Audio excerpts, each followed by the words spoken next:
не успокоится нахуй. Ебать того Люсю. Блядь. Moscú está experimentando una de las noches más largas y oscuras de su historia moderna.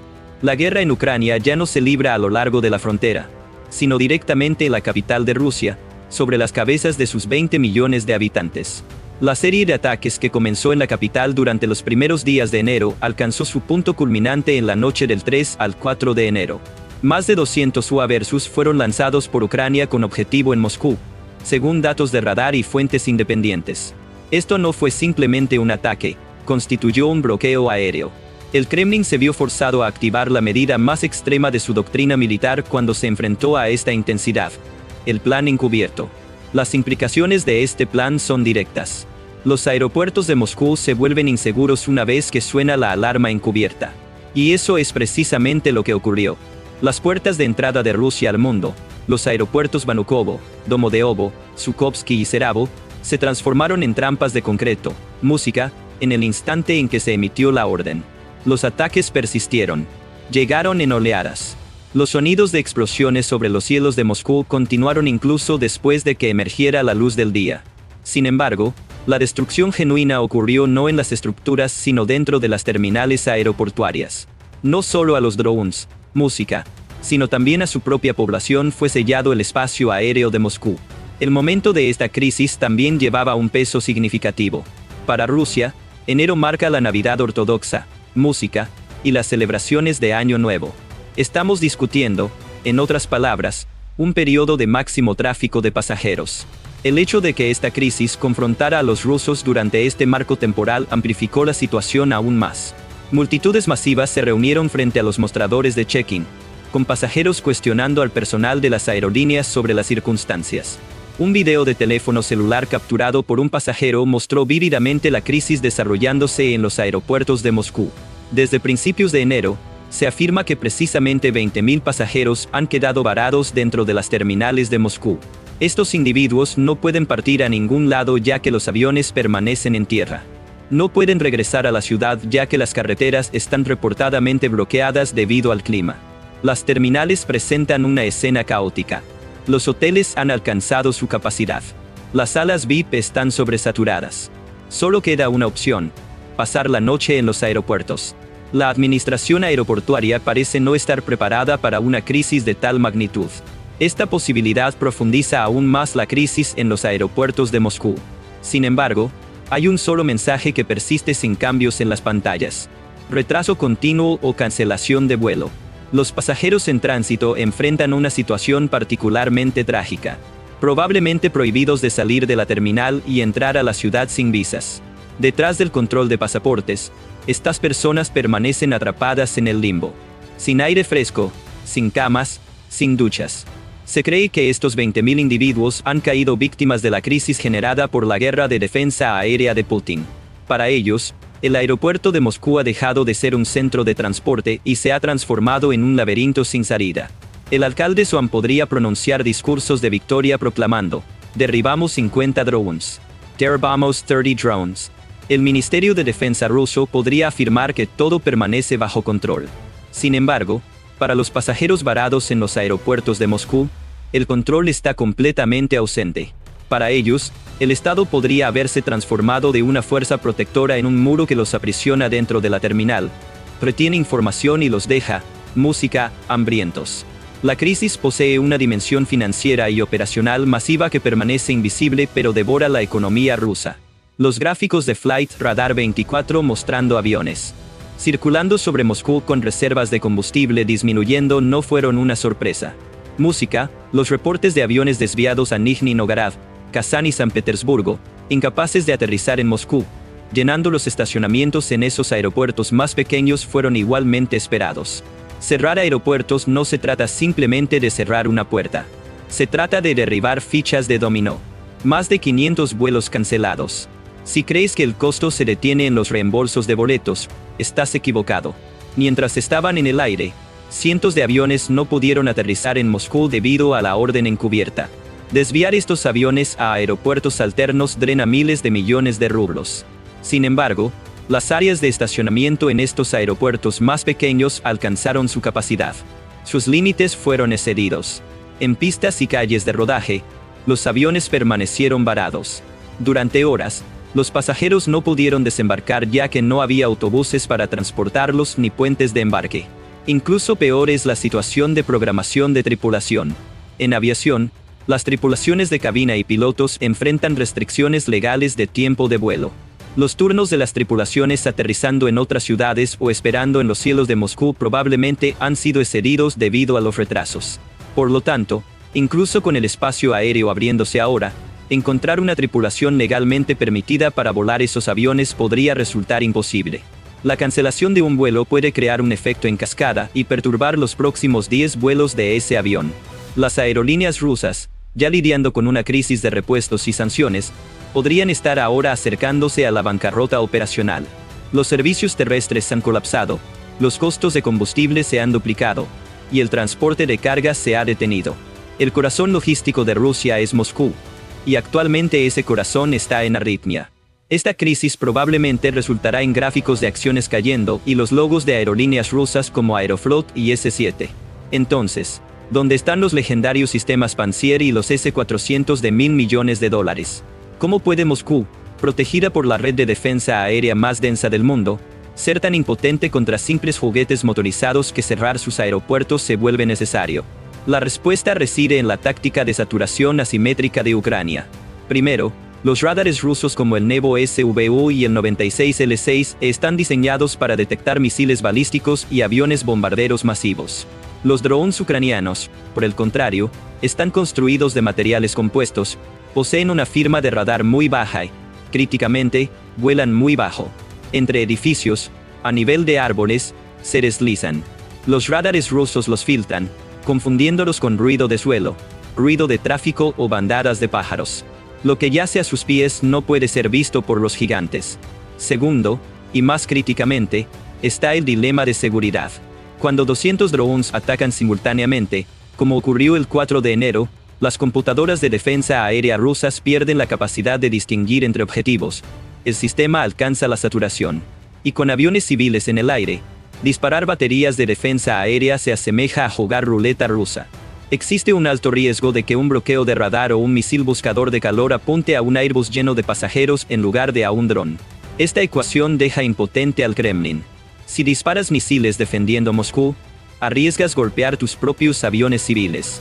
Si te abstienes de disparar, los drones golpearán el Kremlin. La única solución: matar la aviación civil. El plan encubierto. Para detener los drones ucranianos, Rusia se ve obligada a cortar la línea de vida de su propia economía. Desde una perspectiva tecnológica, observamos que las capacidades de guerra electrónica EW de Rusia también han alcanzado sus límites. La interferencia GPS alrededor de Moscú obliga a la aviación civil a volar a ciegas. Drones, civiles perdiendo su camino, taxis con sistemas de navegación defectuosos, y más críticamente, aviones de pasajeros incapaces de obtener datos confiables durante las aproximaciones de aterrizaje. Para detener drones, Rusia sabotea su propia infraestructura digital. Cegar tu propia ciudad para ver al enemigo representa la confesión tecnológica más clara de desesperación. Según reportes de medios internacionales, las desviaciones de GPS alrededor de Moscú alcanzan tales alturas que la seguridad de vuelo se deja al azar. Esto eleva el riesgo de un choque amigo cada segundo, si no fuego amigo. La inadecuación de los sistemas de defensa aérea coloca al comando ruso en un dilema mortal. El problema de la manta corta. Los sistemas de defensa aérea de Rusia son finitos. Si proteges Moscú, el corazón del régimen y el confort de la élite, retirando los sistemas TUR y Pantsir de las líneas del frente, expones tus depósitos de municiones, tropas y centros de comando en el frente ucraniano a misiles Storm Shadow y HIMARS. Pero mantener los sistemas en el frente resulta en que tu capital sea paralizada, tus aeropuertos se cierren y tu prestigio sea destruido. El Estado Mayor ucraniano obliga a Rusia a tomar precisamente esta decisión. Cada ataque de drones en Moscú plantea esta pregunta a los generales rusos: ¿a quién sacrificarás? ¿La percepción en Moscú o los militares en las líneas del frente? Parece que el Kremlin aún no ha proporcionado una respuesta. Y ambos extremos del sistema están experimentando vulnerabilidades creadas por esta indecisión. Entonces, como observamos, los ataques aéreos en Moscú han demostrado que paralizar Rusia no requiere que Ucrania destruya el Kremlin. Cerrar el espacio aéreo de Moscú, bloquear su logística y atrapar a su gente en pánico en las terminales con meramente unos pocos cientos de drones baratos es suficiente. Esto representa una destrucción estratégica y psicológica mucho más profunda que el daño físico. Cuando el espacio aéreo de Moscú se cerró, la pretensión de Rusia al estatus de gran potencia también fue dejada en esos pisos de terminal, como maletas abandonadas. Pero esto es meramente la punta del iceberg. Las escenas de personas en las terminales son simplemente una vista previa de una catástrofe mucho mayor que se aproxima. El impacto verdaderamente devastador del cierre de los cielos de Moscú se experimenta no en las salas de pasajeros, sino en las cadenas de suministros sensibles de Rusia y los hangares de carga. Esto constituye el punto de quiebre invisible de la economía rusa. La guerra moderna se conduce no solamente con municiones en las líneas del frente, sino también con repuestos en la industria, medicinas en hospitales y microchips en fábricas. Rusia ya estaba sustancialmente cortada de las redes de logística global debido a las sanciones occidentales. La última y más crítica línea de vida restante eran los bienes de importación gris transportados vía países amigos, usualmente por aire. Sensores críticos para maquinaria industrial, medicamentos vitales como insulina, semiconductores, estos llegan por avión, no por tren, porque son de alto valor, pequeño volumen y críticos en urgencia. Un hub masivo que gestiona más del 80% del tráfico de carga aérea de Rusia son los aeropuertos de Moscú. El cierre de las terminales de carga en Domodedovo y Sheremetyevo debido al plan encubierto significa que las partes vitales necesarias por la industria rusa no pueden entrar al país. Esta situación genera un estrangulamiento completo de la cadena de suministro. Detener una línea de ensamblaje en una fábrica de aviones no requiere miles de partes faltantes. Una sola tarjeta de control electrónico atascada en la aduana de Moscú, esperando en la bodega de un avión de carga incapaz de aterrizar, es suficiente. Si esa tarjeta no llega, ese avión no vuela. Si ese sensor no llega, esa fábrica de tanques no puede producir. Este es el genio de la estrategia asimétrica de Ucrania. En lugar de gastar millones de dólares en un misil para golpear una fábrica, bloquea la arteria logística que alimenta música, esa fábrica con drones de 500 pesos. El resultado, incluso si está físicamente intacta, la fábrica colapsará operacionalmente. El efecto dominó de esta crisis se ha extendido al sector de seguros y los mercados financieros. Existe un concepto matemático duro en el mundo de la aviación, la prima de riesgo. El constante cierre y apertura del espacio aéreo de Moscú coloca a Rusia en estatus de zona de guerra de alto riesgo para las compañías internacionales de seguros de aviación. Incluso si aerolíneas árabes, turcas o chinas desean volar a Moscú, las compañías de seguros o elevan las primas a niveles astronómicos o cancelan sus pólizas. Esto significa que Rusia está aislada no meramente de Occidente, sino también del sur y del este, convirtiéndose efectivamente en una zona de no vuelo. Esta prohibición, resopla, ha sido impuesta no por la OTAN, sino por las realidades del mercado y las propias vulnerabilidades de seguridad de Rusia. El Kremlin observa impotente el colapso económico de los puentes de los BRICS que intentó construir a través de canales diplomáticos, debido a este clima de inseguridad en el cielo de Moscú. La atmósfera psicológica generada por esta vulnerabilidad sacude no solo a los ciudadanos ordinarios sino también a las élites, la columna vertebral del régimen. Para los oligarcas rusos, burócratas de alto nivel y generales, los aeropuertos de Moscú representan la puerta de entrada al mundo. En un ambiente donde las salas VIP son inseguras y los jets privados no pueden despegar, esta clase intocable se siente atrapada por primera vez. El momento en que tus conexiones, poder o dinero no pueden protegerte de un vuelo retrasado o un ataque de drones es el momento en que la lealtad comienza a ser cuestionada. La historia demuestra que los regímenes autoritarios comienzan a desmoronarse cuando la élite se siente insegura. Cada explosión en los cielos de Moscú hace eco de la pregunta en las mentes de los oligarcas. ¿Es momento de abandonar el barco? Esto representa una ola silenciosa pero mortal de pánico detrás de los muros del Kremlin.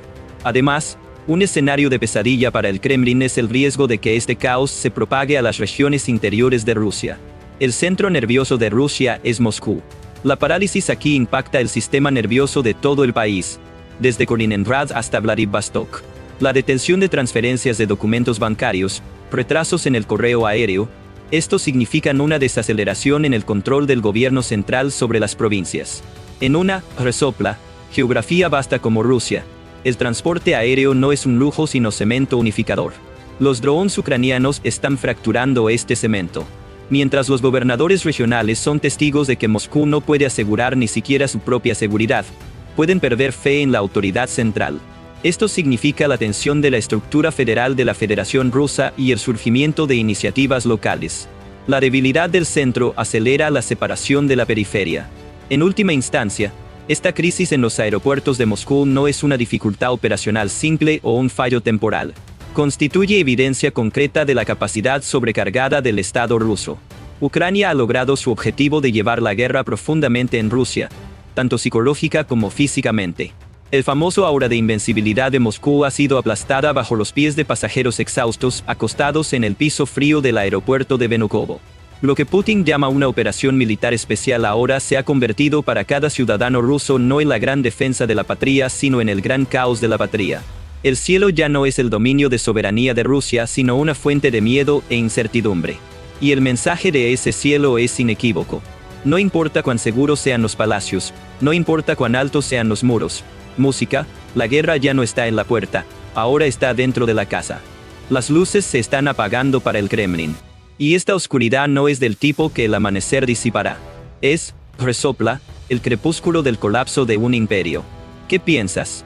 ¿Puede una potencia nuclear incapaz de mantener abiertos los aeropuertos de su propia capital prevalecer en la guerra? Encontrémonos en los comentarios. Permanezcan con MR Barlog en busca de la verdad.